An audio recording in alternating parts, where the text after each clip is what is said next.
Hello and welcome to the GK academy channel. আমার নাম সর্বজিৎ। জিওগ্রাফির এই স্পেশাল সিরিজে আমি পরপর কিছু জিওগ্রাফিক্যাল টার্ম, জিওগ্রাফির কিছু ইম্পর্টেন্ট টপিক আলোচনা করব ছোট ছোট করে, কিন্তু এগুলো প্রত্যেকটাই খুব ইম্পর্টেন্ট। তোমাদের বলবো পরপর এই ক্লাসগুলো দেখো, এবং যারা WBCS 2022 পরীক্ষার প্রস্তুতি নিচ্ছ তাদের জন্য খুব হেল্পফুল। এছাড়াও অন্যান্য পরীক্ষার জন্য তোমরা জিওগ্রাফির জন্য এই সমস্ত ক্লাসগুলো দেখতে পারো। তোমাদের কাছে একটাই রিকোয়েস্ট করব, প্লিজ লাইক এবং শেয়ার করো একটু ক্লাসটা। তোমাদের বন্ধুদেরকে একটু চ্যানেলটা রেকমেন্ড করো, যাতে এই চ্যানেলটা একটু বড় হতে পারে। এবং তোমরা যদি নতুন হও চ্যানেলে, প্লিজ সাবস্ক্রাইব করে পাশে দেওয়া বেল আইকনটা অবশ্যই টিপে দিও। তোমরা আমার সমস্ত ক্লাস দেখতে পেয়ে যাবে এই চ্যানেলের প্লেলিস্ট অপশানে। নদীর অ্যাকচুয়ালি তিনটে গতিপথ হয়, এবং তিনটে গতিপথের নাম হচ্ছে উচ্চ প্রবাহ বা আপার কোর্স, মধ্য প্রবাহ বা মিডল কোর্স, নিম্ন প্রবাহ বা লোয়ার কোর্স। যেহেতু আপার কোর্স এটা পুরোটাই পার্বত্য অঞ্চলের মধ্যে দিয়ে প্রবাহিত হয়, সেই জন্য এটাকে পার্বত্য প্রবাহ বলা হয়। মধ্য বা অঞ্চলটা, মিডল যে কোর্সটা, সেটা মূলত সমভূমি অঞ্চলের মধ্যে হয়, সেই জন্য সমভূমি প্রবাহ বলা হয়। নিম্ন প্রবাহ যে অংশটা, সেখানে মূলত বদ্বীপ দেখতে পাওয়া যায়, তবে সমস্ত নদীতে বদ্বীপ দেখতে পাওয়া যায় না, কিন্তু অধিকাংশ ক্ষেত্রে বদ্বীপ যেহেতু এই জায়গাটাতে গঠন হয়, সেই জন্য এটাকে বদ্বীপ প্রবাহ বা ডেল্টাইক কোর্সও বলা হয়। তোমরা পাশে ছবিতে দেখতে পাচ্ছ যে যেখানে পাহাড়ের উপর দিয়ে যতটা অংশ প্রবাহিত হচ্ছে, এটাকে বলা হচ্ছে উচ্চ প্রবাহ, এবং এই জায়গাতে ভূমির ঢাল অনেকটা বেশি থাকে, যার ফলে নদীটার মধ্যে স্রোত প্রচন্ড বেশি হয়। এবার যখনই নদীটা সমভূমি অঞ্চলে এসে পতিত হয়, সেইখান থেকে শুরু হয় মধ্যপ্রবাহ, এবং মধ্যপ্রবাহতে থেকে একটু একটু করে ভূমির ঢাল কমতে শুরু করে, এবং যখন একদম নিম্ন প্রবাহে পৌঁছে যায়, তখন ভূমির ঢাল একদমই কমে যায়। সমুদ্র পৃষ্ঠ থেকে এর উচ্চতা খুব বেশি হলে 0.1-2 মিটার এরকম বেশি হয়, এর থেকে বেশি হয় না। তো এইরকম গতির ফলে নদী, এইরকম প্রবাহের ফলে নদীতে যে জলের পরিমাণ সেটাতেও চেঞ্জ হয়, নদীর স্রোত এতেও চেঞ্জ আসে। তো তার ফলে বিভিন্ন ভূমির রূপ দেখতে পাওয়া যায়, এবং এইটাই আমাদের আজকের আলোচ্য বিষয়, যে বিভিন্ন ভূমিরূপ নদীর দ্বারা যেগুলো তৈরি হয়। তো প্রথমে আমরা আলোচনা করব আপার কোর্স বা উচ্চ প্রবাহ সম্পর্কে। প্রথমত, উচ্চ প্রবাহ কোথা থেকে শুরু হবে? যেখানে নদীর তার উৎস থেকে শুরু হয়ে যতক্ষণ না সে সমভূমি অঞ্চলে পড়ছে, ততক্ষণ অংশটাকে বলা হবে উচ্চ প্রবাহ বা আপার কোর্স, এবং এটা পুরোপুরি পাহাড়ি পথের মধ্যে থাকবে। এবং এখানে যেহেতু যেহেতু ভূমির ঢাল অনেকটা বেশি থাকে, তার ফলে নদীতে স্রোত প্রচন্ড বেশি হয়, এবং নদীতে যেহেতু স্রোত বেশি হয়, সেই জন্য পাশের দিকে ক্ষয় হয় না। ধরো এটা যদি একটা নদীর খাত হয়, নদী খাতের পাশের দিকে ক্ষয় হয় না, বরঞ্চ যে ক্ষয়টা হয় সেটা নিচের দিকে হয়, নিচের দিকে ক্ষয় হয়, এবং তার ফলে নদীর যে তলদেশ অংশটা, সেটা ব্যাপকভাবে ক্ষয়প্রাপ্ত হয়। এবং আহ এখানে বড় বড় নুড়ি বালি কাঁকড় যেগুলো নদী ওপর থেকে নিয়ে আসছে, সেগুলোকে প্রবল বেগে নিয়ে আসতে নিচের দিকে প্রবাহিত করতে থাকে। এবং এই সময়তে উচ্চ প্রবাহে নদীর মেন দুটো কাজ থাকে। এক নম্বর কাজ হচ্ছে ক্ষয় করা, এবং সেকেন্ড কাজ হচ্ছে ক্ষয়িত বস্তু পরিবহন করা। অর্থাৎ এখানে যেহেতু ভূমির ঢাল অনেক বেশি, এখানে যেহেতু নদীতে স্রোত অনেক বেশি, সেই কারণে এখানে কোনো রকম ভাবেই সঞ্চয় কাজ হবে না। এই অঞ্চলে যে ভূমির রূপগুলো দেখা যায়, তার মধ্যে প্রথম হচ্ছে জলপ্রপাত, ক্যাটারাক্ট, র্যাপিড, ভি আকৃতির উপত্যকা। এইগুলো সম্পর্কে আমরা জানবো। প্রথম, ভি আকৃতির নদী উপত্যকা কাকে বলা হয়?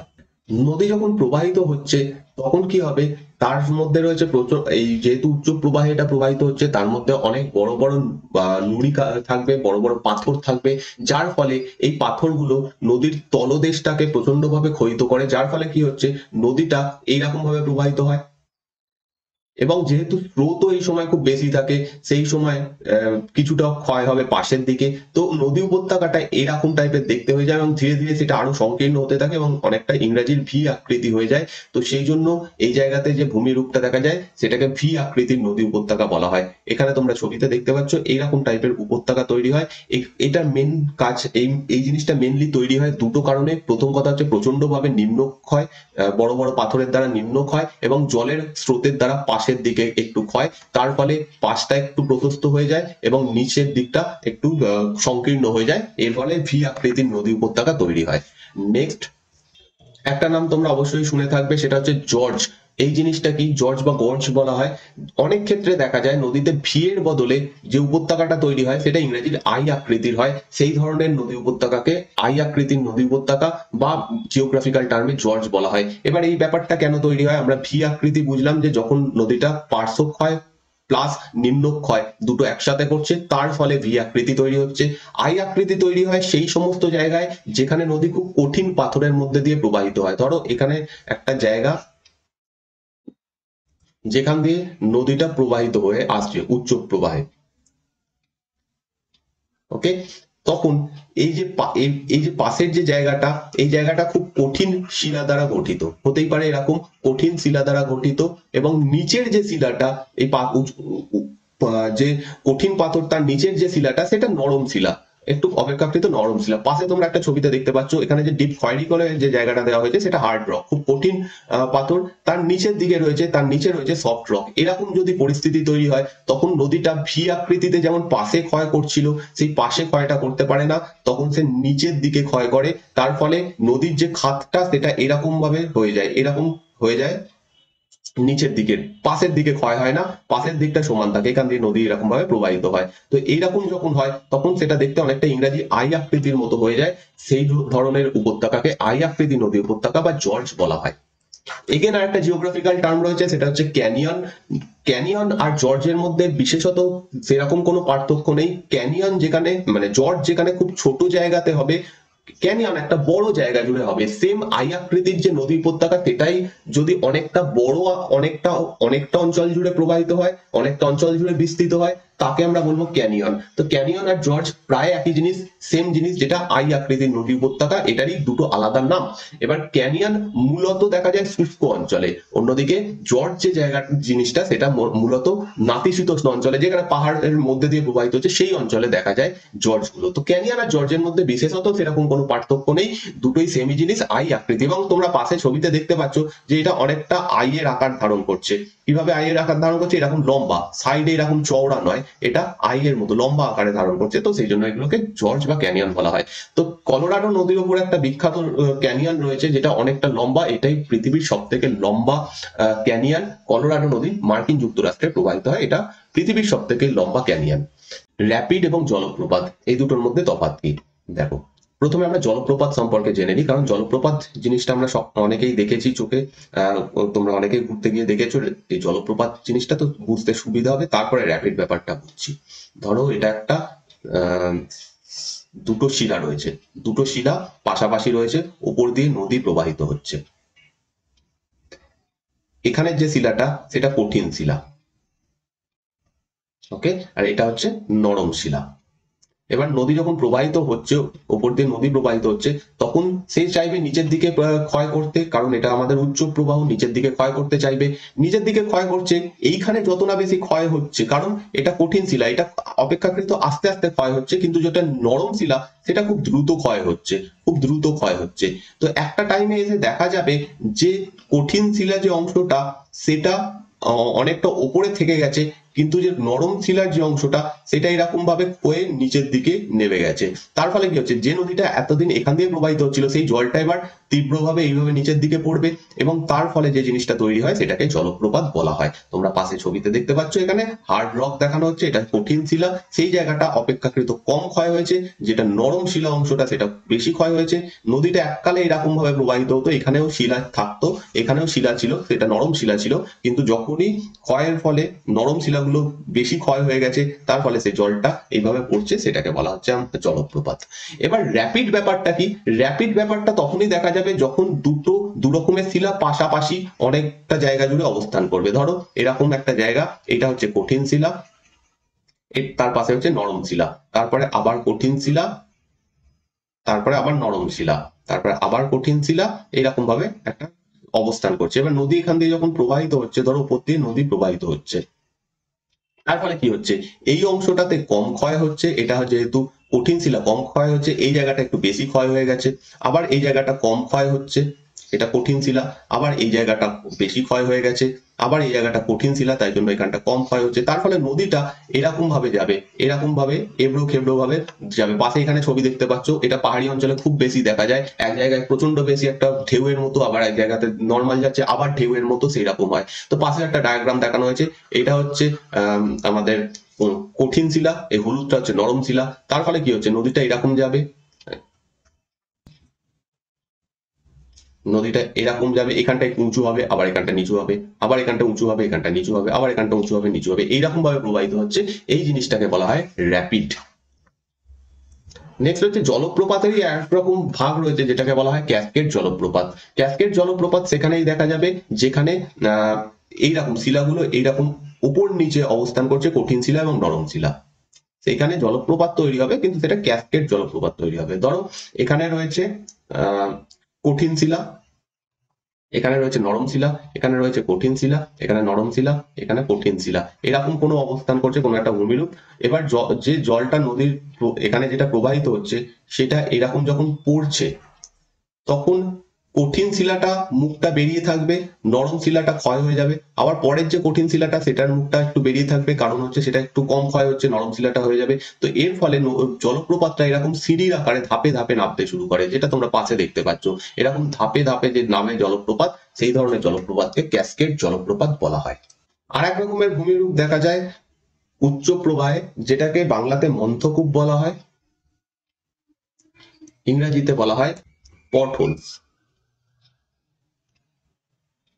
এটা কেন তৈরি হচ্ছে, আমরা কি দেখলাম যে উচ্চ প্রবাহে নদী কি করে, যে বড় বড় নুড়ি পাথরগুলো বয়ে আনে, সেই নুড়ি পাথরগুলো নিচের দিকে তীব্রভাবে আঘাত করে নদী খাতে, কারণ সেগুলো বড় এবং যেহেতু নদীতে স্রোত বেশি থাকে।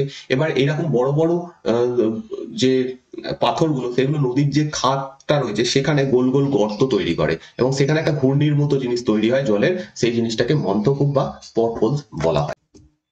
নেক্সট আমরা চলে যাব মিডল কোর্স বা মধ্য প্রবাহতে। মধ্যপ্রবাহ কখন শুরু হচ্ছে, যখন নদীটা সমভূমি অঞ্চলে এসে পড়ছে, তখন থেকে শুরু হচ্ছে মধ্যপ্রবাহ।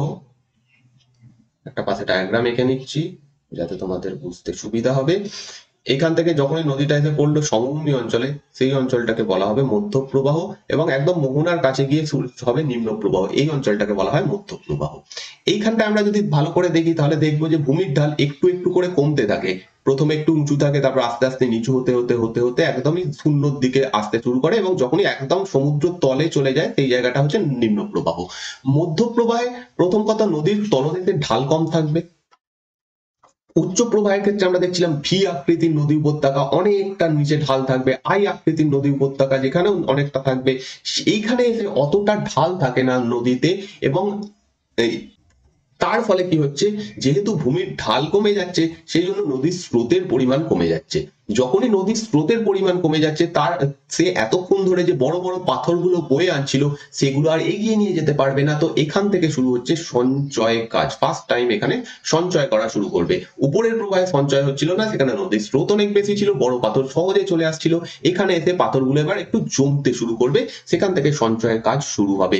এবং এখানে নদীটা আর একা নয়, তার সঙ্গে বিভিন্ন উপনদী এসে মিলিত হচ্ছে, বিভিন্ন উপনদী এসে মিলিত হচ্ছে। তার ফলে এর জল সেটা অ্যাড হবে, এই নদীটার জল সেটা অ্যাড হবে, এই নদীটার জল অ্যাড হবে, ফলে মূল যে নদী, তাতে জলের পরিমাণও এখানে বৃদ্ধি পেতে শুরু করবে।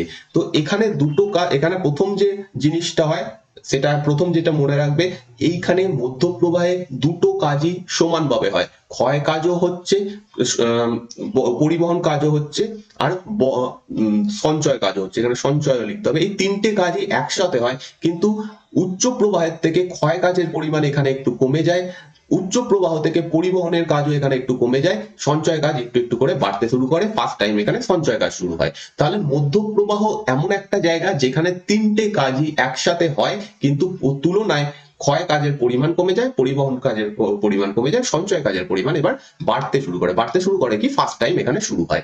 এই জিনিসটা মনে রাখতে হবে। এবার নেক্সট এখানে যেটা তৈরি হয়, সেটা হচ্ছে ম্যান্ডার এবং অশ্বক্ষুরাকৃতির হ্রদ। এই জিনিসটা কি, দেখো একটা নদী যখন মধ্যপ্রবাহে এসে পৌঁছয় তখন সে কনফিউজ হয়ে যায় যে ভূমির ঢালটা কোন দিকে। উচ্চ প্রবাহে কি ছিল, ভূমির ঢাল একদম খাড়া ভাবে ছিল, যার ফলে নদী তীব্রভাবে এরম ভাবে আসছে, কোনো দিকেই এদিক ওদিক করতে হচ্ছে না। যখনই মধ্যপ্রবাহে আসছে, সমভূমিতে আসার ফলে নদীকে খুঁজতে হচ্ছে কোন দিকে ভূমির ঢাল রয়েছে, যেদিকে ভূমির ঢাল সেই দিকে সে বেন্ড নিতে শুরু করে। এবার প্রথমে এরকম ভাবে বেন্ডটা অল্প অল্প বেন্ড থাকে, এরকম একটা বেন্ড দেখতে পাচ্ছ, এটা হচ্ছে মেন নদী, পাশে এরকম হালকা যে বেন্ড গুলো, এই বেন্ড গুলোকে ম্যান্ডার বলা হয়। এই ম্যান্ডার গুলোই আস্তে আস্তে কি হবে, বৃদ্ধি পেতে থাকছে। কেন বৃদ্ধি পেতে থাকবে, যখনই নদীটা এইরকম ভাবে আসছে জলটা, তখন এসে ফার্স্টে এই জায়গাটাতে ধাক্কা করবে, এই জায়গাটাতে ধাক্কা মারবে, দিয়ে আবার যখন ব্যাক করবে তখন এই জায়গাটাতে ধাক্কা মারবে, এই জায়গাটাতে আবার যখন যাবে এই জায়গাটাতে ধাক্কা মারবে। এই যে ধাক্কাগুলো হচ্ছে, ধাক্কার ফলে কি হচ্ছে, যত বেশি ধাক্কা খাবে তত বেশি এই জায়গাটা ক্ষয় হবে। তার ফলে যখন এই জায়গাটাতে এরকম আসছে তখন দেখা যাচ্ছে যে ক্ষয় করতে করতে একটা টাইমে গিয়ে দেখা যাবে যে এই অংশটা ক্ষয়ে গিয়ে এইরকম হয়ে গেছে, এই জায়গাটা ক্ষয়ে গিয়ে এইরকম হয়ে গেছে, মানে বেন্ড যে ম্যান্ডার যেটাকে বললাম, সেই ম্যান্ডারটা অনেকটা বেশি বেঁকে যাবে। একটা টাইমে দেখা যাবে এই ম্যান্ডার গুলো বেঁকতে বেঁকতে দুটো সমান হয়ে যাচ্ছে, এরকম ভাবে মিলে যাবে, এবং যে বেন্ডটা হয়ে এতদিন ধরে নদী প্রবাহিত হচ্ছিল সেই বেন্ডটাকে সে পিছনে ছেড়ে দেবে এবং সেটা একটা আলাদা হ্রদের মতো থেকে যাবে, এবং এটাকে অক্সবো লেক বা অশ্বক্ষুরাকৃতির হ্রদ বলা হয়। তো অশ্বক্ষুরাকৃতির হ্রদ নামটা দেওয়ার কারণ, গরু বা ঘোড়ার খুর যেটা, সেটা এরকম টাইপের দেখতে হয়, সেরকম ভাবে সেই জন্য এটা নামকরণ করা হয়েছে। নেক্সট হচ্ছে প্লাবন সমভূমি বা প্লাবন ভূমি, ইংরেজিতে যাকে ফ্লাড প্লেন বলা হয়। নদী যখন মধ্যপ্রবাহে আসছে এমনিতেই তার কাছে জলের পরিমাণ বেশি থাকছে, কারণ মূল যে শাখা তার সঙ্গে এসে মিশছে বিভিন্ন অন্যান্য উপনদী, তার ফলে জলের পরিমাণ এমনি বেশি থাকে। বর্ষাকালে সেই নদীতে আরো এক্সট্রা জল এসে যায়। এবার নদীর খাত যতটুকু, সেটার থেকে বেশি জল যদি এসে যায় তখন কি হবে, জল দুকুলে চলে আসবে, দুকুল ছাপিয়ে পার্শ্ববর্তী এলাকাকে ভাসিয়ে দেবে। এর ফলে যে জায়গাটা তৈরি হয়, এই ফলে যে পরিস্থিতি তৈরি হয়, সেটাকে আমরা সহজ বাংলাতে বন্যা বলে থাকি, ফ্লাড বলে থাকি। এবার এই ফ্লাড বহু বছর ধরে হতে হতে কি হচ্ছে, নদীগুলো সাথে করে নিয়ে আসছে বিভিন্ন বালি নুড়ি কাকড়, যেটাকে আমরা পলি বলি। সেই পলিটাও যখন দুকুল ছাপিয়ে নদী দুপাশে চলে যাবে, তখন তার সাথে সাথে এই পলিগুলোও এখানে চলে আসবে। দেখতে পাচ্ছ এখানে ছোট ছোট দেখানো হচ্ছে, এগুলো পলি অ্যাকচুয়ালি, তো পলিগুলোও চলে আসবে। একটা টাইমে দেখা যাবে যে এই বিস্তীর্ণ অঞ্চলে একটা নতুন পলির স্তর তৈরি হয়েছে, নতুন পলির স্তর তৈরি হয়েছে। যখন নদীর জল আবার কমে যাচ্ছে, বর্ষা কমে গেছে, আবার জল কমে গেছে, তখন নদীটা আবার নিজের খাতে ফিরে যায়। তখন এখানে যে পলিগুলো ছিল ফেলে সে যে এখানে করেছিল, বিস্তার করেছিল, সেটার সাথে করে নিয়ে যায় না, সেটা এখানে বিস্তৃত ভাবে থেকে যায়। এই ধরনের যে ভূমিভাগ, এর ফলে যে নতুন একটা ভূমি তৈরি হয়, যেটা খুবই উর্বর হয়, সেটাকে বলা হয় ফ্ল্যাট প্লেন বা প্লাবন সমভূমি বা প্লাবন ভূমি। এবং এর ফলে আমরা আরেকটা জিনিস দেখতে পাবো, এই কাজের ফলেই আরেকটা জিনিস তৈরি হয়, সেটা হচ্ছে স্বাভাবিক বাঁধ বা ন্যাচারাল লিভস। ব্যাপারটা কি হচ্ছে, ফ্লাড প্লেন ব্যাপারটা বুঝলাম, দুকুল ছাপিয়ে এরকম বন্যা তৈরি হচ্ছে। যখন বন্যা হয় তখন সব থেকে নদীর সামনের যে অংশটা, সেখানে বেশি পলি জমা পড়ে, যেখানে একটু দূরবর্তী স্থানে কম পলি জমা পড়ে। তো কুলের কাছে, যে নদীর যে দুই কুল তার কাছে বেশি পলি জমা হয়, এবং আরেকটু দূরের দিকে কম পলি জমা হয়, যে নতুন পলিটা জমা হচ্ছে বন্যার ফলে। এইরকম করতে করতে একটা টাইমে দেখা যাবে যে নদীর যে কুলটা, সেটা অনেকটা উঁচু হয়ে অবস্থান করছে একটা বাঁধের মতো। তো এই ধরনের বাঁধ মানুষ তৈরি করে না, এটা নদী নিজেই সঞ্চয় কাজের ফলে তৈরি করছে। এই ধরনের বাঁধকে স্বাভাবিক বাঁধ বা ন্যাচারাল লিভস বলা হয়। নেক্সট যে ভূমিরূপ তৈরি করে নদী তার মধ্যপ্রবাহে, সেটাকে বলা হয় পলিপাখা, ইংরেজিতে বলা হয় হচ্ছে অ্যালুভিয়াল প্লেন। অ্যালুভিয়াল ফ্যান বলা হয় পলিপাখা। ব্যাপারটা কি, যখনই নদী পাহাড় ছেড়ে সবে মাত্র সমভূমিতে এসে পড়ে, এই জায়গাটা দেখতে পাচ্ছ, পাহাড় থেকে ছেড়ে সবে সমভূমিতে নদী পড়েছে, সেই ক্ষেত্রে কি হচ্ছে, হঠাৎ করে এইখানের ভূমির ঢাল কমে যাচ্ছে। পাহাড় থেকে নামছিল, বেশ ভূমির ঢাল ছিল, হঠাৎ করে ভূমির ঢাল কমে যাচ্ছে। তখন নদী কনফিউজ হয়ে যায় যে এত বড় বড় যে পলি পাথর ইত্যাদি নিয়ে আসছে, সেগুলোকে কোথায় ফেলা হবে। তার ফলে দেখা যাচ্ছে নদী তার যে জাস্ট যেখানে নদী সমভূমিতে পড়েছে, সেই জায়গাতে যত বড় বড়, সব থেকে বড় বড় যে পাথর, সব থেকে বড় বড় যে নুড়ি ইত্যাদি বয়ে এনেছিল, সেগুলোকে বিস্তার করে দেয়, সেগুলোকে আর এগিয়ে নিয়ে যেতে পারে না। অপেক্ষাকৃত ছোট ছোট যে পলি মাটি ইত্যাদি ছিল, সেইগুলোকে বহন করে নিয়ে যায়। তো এই বড় বড় যে পাথরটা হঠাৎ করে এরকম বিস্তার লাভ করে একটা পাখার আকৃতি ধারণ করে। তো সেই রকম যে সমভূমি সেটাকেই বলা হয় পলি পাখা বা আলুভিয়াল ফ্যান, এবং এর ফলে যে ভূমিরূপ তৈরি হয় তাকেই আমরা বলে দিই ভাবর। কখন ভাবর হবে? এরকম একটা নদী করছে না, পাশ দিয়ে আরেকটা নদী আসছে, সেও একটা ফ্যান তৈরি করছে, পাশে একটা নদী আসছে সেও একটা ফ্যান তৈরি করছে, এরকম করতে করতে এরকম আলুভিয়াল ফ্যান একসাথে জমা হতে হতে হতে অনেক বড় যখন জায়গায় পরিণত হয়ে যায় তখনই সেটাকে আমরা বলে দিই ভাবর। তো ভাবর কাকে বলে? আশা করছি হিমালয় পার্বত্য অঞ্চলের জাস্ট নিচেই ভাবর রয়েছে। তো সেই ভাবর সমভূমি অ্যাকচুয়ালি এইভাবে তৈরি হয়। এই সমভূমিটা একদম পুরো সমান নয়, একটু এবড়ো খেবড়ো হয়। তো এরকম ধরনের সমভূমি তৈরি হয় কারণ যেহেতু এখানে বড় বড় পাথর থাকে। নেক্সট হচ্ছে লোয়ার কোর্স বা যেটাকে বলা হয় নিম্ন প্রবাহ। এবার নিম্ন প্রবাহে যখন নদী এসে যাচ্ছে তখন কি হচ্ছে? তখন দেখা যাচ্ছে যে ভূমির যে ঢালটা ছিল সেটা একদম অলমোস্ট জিরো হয়ে গেছে। আর ফলে নদীর যে স্রোত ছিল সেটা একদমই হারিয়ে যায়। নদী তার এক্সট্রা যে জিনিসপত্র সেটা আর বয়ে নিয়ে যেতেই পারে না। এই জায়গায় এসে একদমই ঢাল জিরো হয়ে যায়। মধ্য গতিতে যাও বা একটু উঁচু থাকে, নিম্ন গতিতে সেটা একদমই কমে যায়। তার ফলে এখানে স্রোত একদমই কমে যায়। নদী এবার বুঝতে পারে না কিভাবে ফাইনালি সে সমুদ্রের দিকে প্রবাহিত হবে, তাই জন্য নদী বিভিন্ন শাখায় বিভক্ত হয়ে যায় এবং প্রথমবার এখানে শাখা নদী দেখতে পাওয়া যায়। আমরা যে শাখা নদী পড়ি, গঙ্গা নদীর শাখা নদী, সেগুলো একদম নিম্ন প্রবাহেতেই দেখা যাবে, কারণ সেই সময়তে ভূমির ঢাল জিরো হয়ে যাওয়ায় যেখানে একটু একটু ঢাল পাওয়া যাবে সেখানেই নদী বইতে শুরু করে। এইভাবে তৈরি হয় শাখা নদী। এছাড়া এখানে এতক্ষণ আগে দেখছিলাম কি উচ্চ প্রবাহের মেন কাজ কি? ক্ষয় করা এবং সেই ক্ষয়িত বস্তু বহন করা। মধ্য প্রবাহে কি দেখলাম? তিনটে কাজই হচ্ছে, ক্ষয় হচ্ছে, বহন হচ্ছে, সঞ্চয় হচ্ছে, নতুন করে সঞ্চয় কাজও শুরু হচ্ছে। নিম্ন প্রবাহে যেখানে ভূমির ঢাল একদম কম থাকে সেখানে নদীর ক্ষয় করার প্রশ্নই আসছে না। কি ক্ষয় করবে? তার কাছে তার স্রোতই কমে যায়, তার ফলে ক্ষয় করতে পারবে না, বহন কাজও সে করতে পারবে না, কারণ স্রোত নেই। স্রোত না থাকলে যে জিনিসগুলো সেগুলো বইবে কি করে? পাথর, নুড়ি, কাকড় ইত্যাদি বইতে পারবে না। তো নিম্ন প্রবাহে এসে নদীর একটাই কাজ থাকে, সেটা হচ্ছে সঞ্চয় করা। সে শুধুমাত্র সঞ্চয় করে এবং প্রথম কথা তো এরকম নতুন নতুন শাখা তৈরি করে, একাধিক শাখাতে বিভক্ত হয়। যে কোনো নদী দেখবে যখন তার মোহনার কাছে যায় একাধিক শাখাতে বিভক্ত হয়ে যায়। তো এরকম শাখা তৈরি করে আর তৈরি করবে হচ্ছে নদীমুখ বা বদ্বীপ। নদীমুখ বা বদ্বীপ দু রকম ক্ষেত্রে তৈরি হবে, যেখানে ফার্স্টে বদ্বীপ সম্পর্কে আগে আলোচনা করে নিই, তারপরে নদী মুখে যাচ্ছি। বদ্বীপ কখন তৈরি হচ্ছে? যেরকম দেখলাম একটু আগে যে নদী প্রচন্ড অনেকগুলো বেশি শাখাতে বিভক্ত হয়ে যায়। এখানে তোমরা দেখতে পাচ্ছ এরকম বিভিন্ন শাখাতে বিভক্ত হয়ে যায় এবং এই নদীর মধ্যে বাকি যেটুকু পলি রয়েছে সেইটুকু পলি এবার সে চাইবে কি, আর আমি নিয়ে যেতে পারছি না, যেখানে পারো সেখানে সঞ্চয় করো। এরকম সঞ্চয়ের ফলে ব্যাপকভাবে সঞ্চয় কাজ শুরু করছে প্রত্যেকটা নদী। এর ফলে একটা আকৃতির নদী একটা দ্বীপ তৈরি করে, যেটাকে দ্বীপ বলা হয়। ইংরেজিতে ডেল্টা বলা হয়, কারণ রোমান হরফ এটা হচ্ছে ডেল্টা। আমরা যেটা বলি রোমান হরফে সেটা ডেল্টা বলা হয়। তো সেরকম ডেল্টা তৈরি করে এখানে। এবার নদীমুখ কোথায় তৈরি হয়? যেখানে দুটো কন্ডিশন লাগবে নদীমুখ তৈরি হওয়ার জন্য। প্রথম কথা, সেখানে সমুদ্রের যে স্রোত সেটা অনেক বেশি হতে হবে। সেকেন্ড, নদীর স্রোতও অনেক বেশি হতে হবে। এই দুটো কন্ডিশন যেখানে থাকবে সেখানে নদীমুখ তৈরি হবে। কারণ যদি এখানে বদ্বীপ তৈরি হচ্ছে কেন? কারণ নদীতে আর বহন করার ক্ষমতা নেই, সঞ্চয় করতে শুরু করে সেই জন্য। এবার যেখানে নদীটা সমুদ্র একদম নিকটবর্তী অঞ্চলে গিয়েও তাতে যদি একটু স্রোত থেকে যায় তাহলে কি হবে? সে সঞ্চয় করবে না, সে আরো চাইবে যে আরো একটু এগিয়ে নিয়ে যাই, যে পলি বালিগুলো রয়েছে আমার সাথে সেইগুলোকে। অন্যদিকে সমুদ্র এই দিক থেকে ধাক্কা দিতে শুরু করে দেয়। সেই জায়গাতে যে এই মিক্স যে জাংশনটা সেখানে তৈরি হয় নদীমুখ। মূলত আমরা দেখতে পাই যে ভারতের পশ্চিম অঞ্চলের নদীগুলোতে নদীমুখ দেখা যায়। কেন? তার কারণ পশ্চিম অঞ্চলে যে পশ্চিমঘাট পার্বত্য অঞ্চল রয়েছে সেইগুলো, পশ্চিমঘাট পর্বত একটা টানা বিস্তৃত লম্বা পর্বত এবং হাইট অনেকটা বেশি পূর্ব ঘাটের থেকে, যেখানে পূর্ব ঘাট মাঝে মাঝেই ক্ষয়ে গেছে, মাঝখান দিয়ে নদীগুলো প্রবাহিত হচ্ছে। পশ্চিম ঘাটে কি হচ্ছে? পশ্চিম ঘাট থেকে যে নদীগুলো আসছে তীব্রভাবে সমুদ্রে গিয়ে পড়ছে, তাতে ঢাল বেশি থাকছে। তো তার ফলে কি হচ্ছে? নদীতে ঢাল বেশি থাকাতে এখানে সঞ্চয় কাজ হচ্ছে না। অন্যদিকে সমুদ্র দিক থেকে ঠেলা দিচ্ছে, তাতেও সঞ্চয় হচ্ছে না। তার ফলে এই জায়গাতে কোনো বদ্বীপ তৈরি হয় না, বরঞ্চ নদীটা কি করে? সমুদ্রের দিকে একটু ঠেলে দেয়, সমুদ্রকে একটু পিছনের দিকে ঠেলে দেয়। সমুদ্রও চায় আবার নদীকে একটু পিছনের দিকে ঠেলে দিতে। এইরকম যে পরিস্থিতি, এই যে ভূমিভাগটা, সেটাকে নদীমুখ বা ইংরেজিতে এস্চুয়ারি বলা হয়। তো এস্চুয়ারি তৈরি হবে এইরকম দুটো কন্ডিশন থাকলে।